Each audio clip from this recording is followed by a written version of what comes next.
Today we're going to be recapping all the matchups that went down in Week 3. And I'm going to give my thoughts and my opinions about each and every single game. So as you can see, these are not my results. About half of, actually a little more than half of my results were different.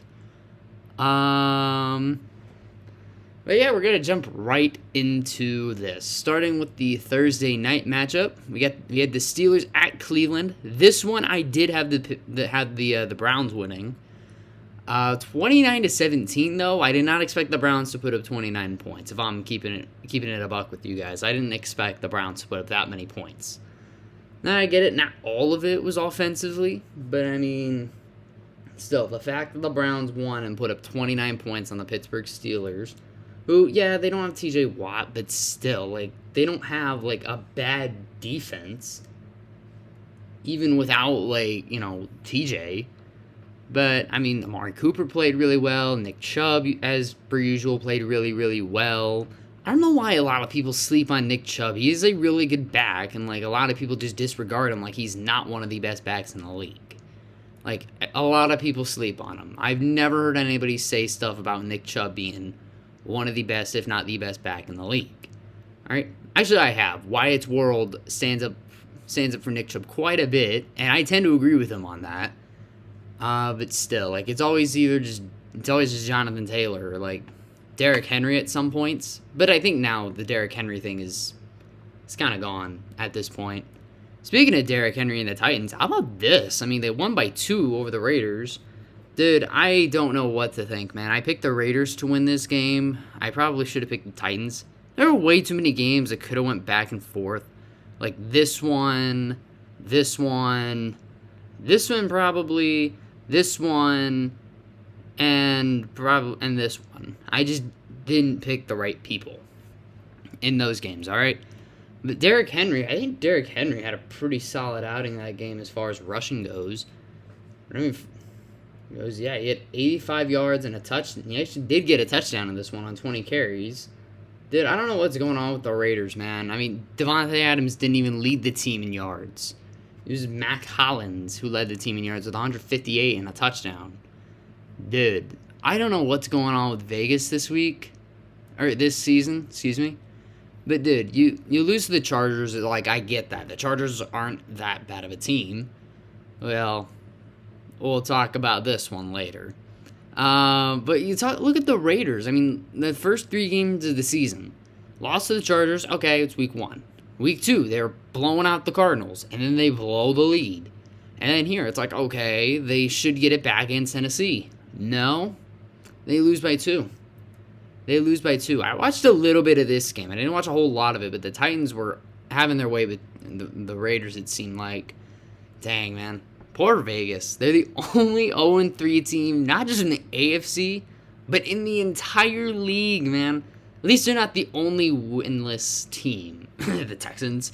Anyways, we'll move on to the Ravens-Patriots game. I'm not really surprised at the result here. I mean, I'm kind of shocked the Patriots put up 26, but, I mean, the Ravens, Jesus, man, I'm kind of scared to go face the Ravens, especially considering that we just got more injuries in our game against Miami. Dude, I don't know, man, that's going to be tough. Lamar has looked good. He's looked beyond good, dude.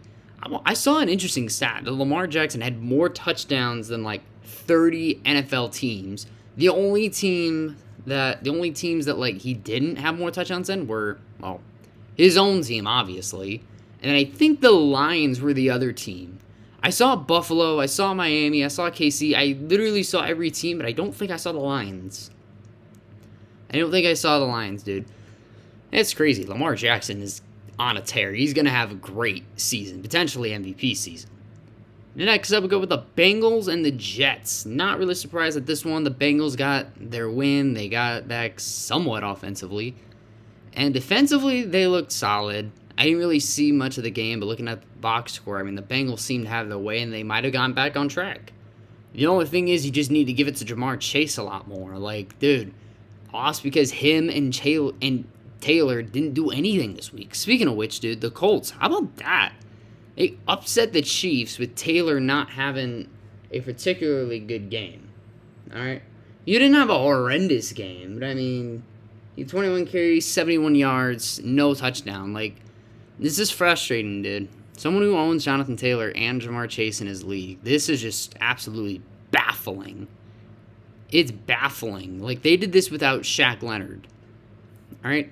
And Pittman Jr. wasn't even much of a factor in this game either. Like, what? I don't even know how the Colts won this game, but they did. Like, I'm shocked. And speaking of frustrating games, I'm looking at this one, the Bills at Miami.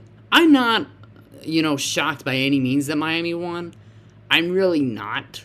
It's just the fact that we had the ball for 40 minutes of the game, 2/3 of the game. We only put up 17 points offensively. The other two came off the butt punt. The butt punt. That's never going to get old. That's funny. That's one of the great things I will take from that game. Now, the more I think about it, that I look at that play, Isaiah McKenzie could have ran out of bounds, and we could have ran at least one final play.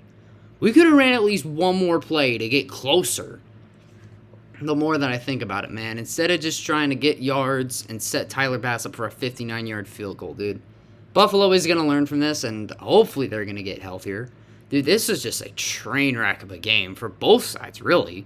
Both sides are dealing with injuries. Tua left right before half, but he came back. I think Waddle and Hill dealt with something, Xavier Howard, but they didn't leave the game. They were in the game. They stayed in. I mean, dude, like, the Heat definitely got to both of these teams. It weared out the Bills. But, hey, trust me, come December, we're going to smack the Dolphins around. We're going to get our revenge. Trust me. I'm not taking anything away from Miami. They had a good win. We did have a banged-up secondary, but I don't know, man. I'm not going to take anything away from Miami. They are a good team. I respect the Dolphins. I actually do respect them. I'm not going to make this, long 40-minute rant about how the Dolphins only won because we had our B team in. I'm not going to do that. Yeah, we were banged up, but injuries are a part of the sport. And I live by, if your backups can't play with the same fire as your starters, frankly, you don't deserve to win. And we didn't deserve to win this game. Not only because of that, but we had a chance at the goal line, could not convert, dude. I was listening to it on NFL app. I was listening to the broadcast. Dude, I was so frustrated, and then I saw the pass that Allen missed. I was like, it looks like a Tua Tagovailoa type throw, dude. What the? Looks like a Cam Newton type of throw, dude. What is going on? It was just frustrating to see that highlight, and it was just a really stressful game. Because every time our defense stepped out, I was just holding my breath because we didn't have Hoyer, we didn't have Hyde. White obviously was going to miss this game. I knew that. Didn't we miss Dane Jackson? I mean, our defense didn't do half bad, I guess.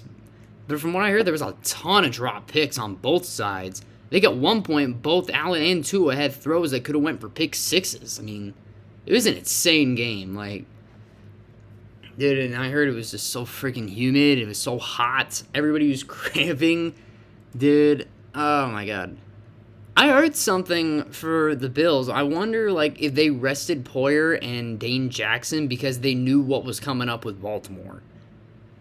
Like, and how good Lamar Jackson was. Maybe that's the case. I don't know. We'll see what happens next week. But, dude, I'm going to be stressing over next week's game against Baltimore. As I don't know. I don't think we're going to win this game.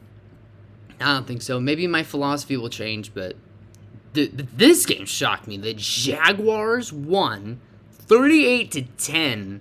I'm not shocked at the score. I'm just shocked at who got the 38 and who got the 10. Like, what happened?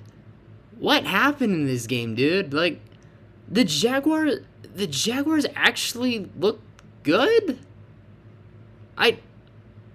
What? This is their first road win since 2019, and they did it against the Chargers, dude.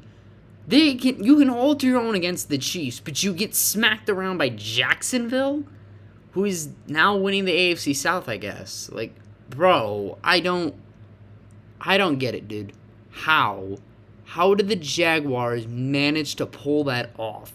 I get J.C. Jackson wasn't there, but, like, it didn't seem to bother the Chargers the first two games. Like, but now no, J.C. Jackson was there against the Kansas City Chiefs. I don't think he was there against the Raiders. But, like, what the heck, man? That was just, wow. Okay. Jaguars smacked the Chargers. And we go to this one. Like, this one put up more points than I thought they would. And the Bears relied on Khalil Herbert a lot because David Montgomery got injured. And Justin Fields couldn't throw the ball to save his life. Oh. I got a couple things to show you guys. I actually went to the card store. And I got a couple different cards. I got this. I tried looking this specific card up. Like, it's like a red and black checkerboard pattern. There was like a white and black one. It went for like $40. I don't know if this is like worth that much, but like it's a cool looking card. I sleeved it up because of that. Unfortunately, it's not a rookie. And then I found, where's the Justin Fields card? No, that's not it. There it is. There it is. I found a gifted rookies Justin Fields. Like, this is a pretty cool looking card. I'm still going to hold on to this because I still got faith in Justin Fields, but he did not look good against the Texans. And I mean, to be fair, the Texans are, surprisingly really good defensively. They're aggressive. They know how to get after the QB, but in this game, it was like Fields wasn't even a factor. The Texans just had to stop the run, and they just couldn't slow down Khalil Herbert. And then we'll save this one for one of the last few games. And we'll go here. Lions, Vikings. I'm not really surprised that Minnesota won at all. Minnesota's a good team.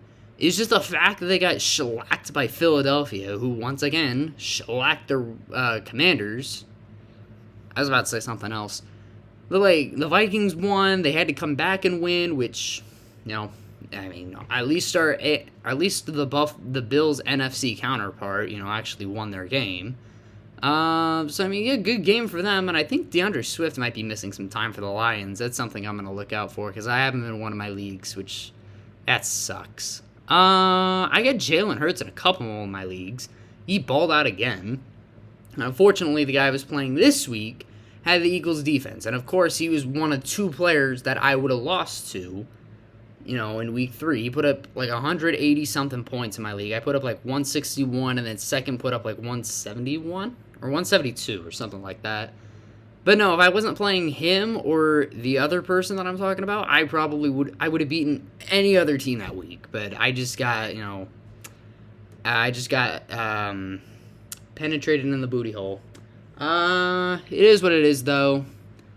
I don't try to be the highest scoring team every single week. I just try to be the highest scoring team in that matchup. But in that matchup, I had to be the highest scoring team on the week. But overall, Jalen Hurts played a pretty good game. The Eagles' defense played a good game, too. The Vikings played a good game, especially like fourth quarter. They came back. Good games for the Vikings and the Eagles, as I think they both now take the lead in their division.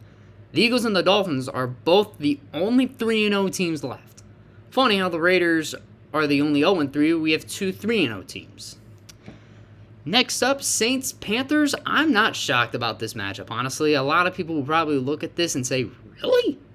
I had the Saints winning. Nah, I had a feeling Carolina was going to win this game, and I wouldn't be shocked if they won their next game against the Cardinals as well. Panthers' defense is good. They have a good D, but their offense just is not good. And part of that could be due to Matt Rule, who I honestly think the Panthers should just dump. They should really get rid of him. At first, I was like, okay, he's not that bad of a coach. Just give him time. But now I'm like, okay, you gotta let him go at this point. At this point, you gotta let him go. He's not gonna do you any favors. Unless Carolina happens to make the playoffs this year, I would not even consider taking that Rule back. And even if you guys do make the playoffs, it's still just like, no. Like, he only did it once in his few seasons. And even at that, we were only like the 7th seed. Like, what the... I think the Panthers would get the 7th seed if they made the playoffs. Okay? How about the Falcons, though? Actually not choking away a lead for once. Maybe they turn a new leaf, I guess? But no, I'm kidding. This is against the Seahawks. The Seahawks just don't look good this year. They really don't. The Falcons, surprisingly, the first 2 games, they were in one-score competitive games against the Saints and the Super Bowl champion Rams, who took down the Cardinals. The Falcons, Falcons honestly are a little bit better than I thought they would be. Like, they're actually playing in pretty competitive games. They're playing in. I mean, this is insane. This is insane. I think they're playing Cleveland next week. And I mean, Cleveland's not a bad team. But now I think with the Myles Garrett situation, he didn't do anything bad. He was just in a car crash. I mean, I hope the best for him. I hope the best for Myles Garrett. I really do. Next week's game against Cleveland and Atlanta could be really interesting. But we'll see. We get the Rams and the Cardinals. As I just said, the Rams won. I didn't really see much of that game because I was at work. Trust me, after that Bills-Dolphins game, I was still trying to get over it 5 hours after. It took me like 5 hours to get over that loss, dude. I was just so mad.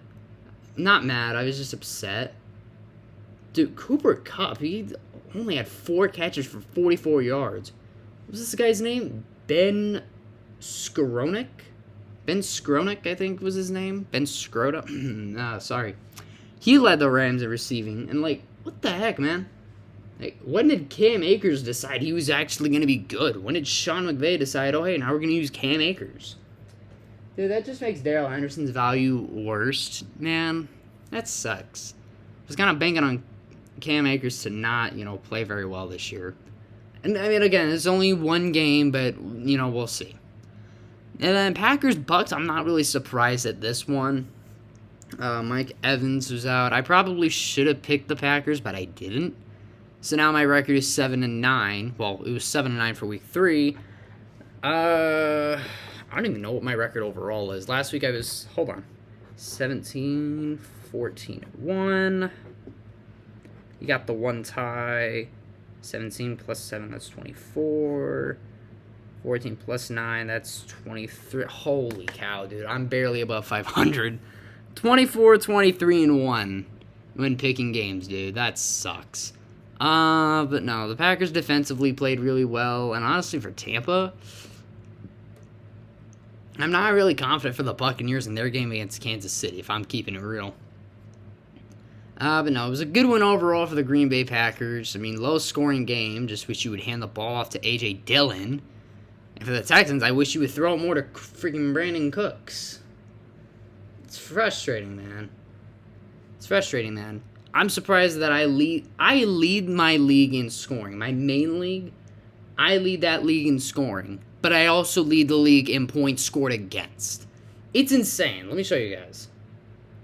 This is... Here. Points... No, stop it. That's me, Watson, Salon, and Spa. The lone spot at number 1. The only team above 500. And then points allowed. Oh, Jesus. Wrong button. And then points allowed. I sit atop as the only team to have gotten 500 points scored on them. So that sucks.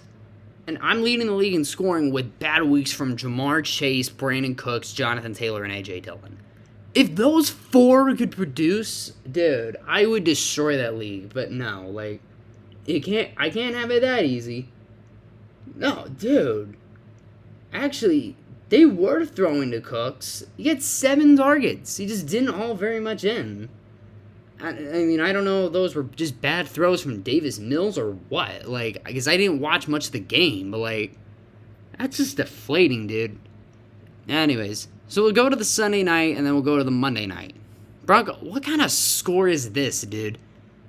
There was a guy, Benchwarmer Brand, I think is his name. He was doing, like, AFC West recap. It was funny. He was like, he was the Chargers. He was saying, like, dude, that was a weird score. What the heck were you guys playing? Ping pong? To be honest, dude, it's like a 1st to 11 ping pong match, and they didn't even go win by 2. They were just like 1st to 11, straight up. Oh my god. This could have been a high-scoring baseball game, or... Has a hockey game ever gone, like, where both teams have gotten 10 or more goals? I don't think so.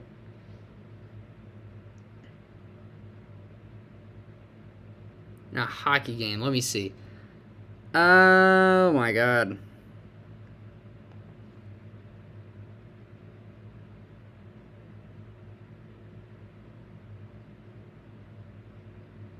I don't think there's no. I don't think so. I don't think there's ever been a game where like both teams have put up 10 goals. Like both teams. There's plenty of games where one team has put up 10 goals, but not a game where both teams have put up 10 goals. All right. This is what the heck was that, dude? Honestly, I've never seen a quarterback be able to get a safety and throw a pick six in the same game. What in the actual heck, San Fran? That was nuts. All right, Broncos won, and I guess Broncos country is riding this week.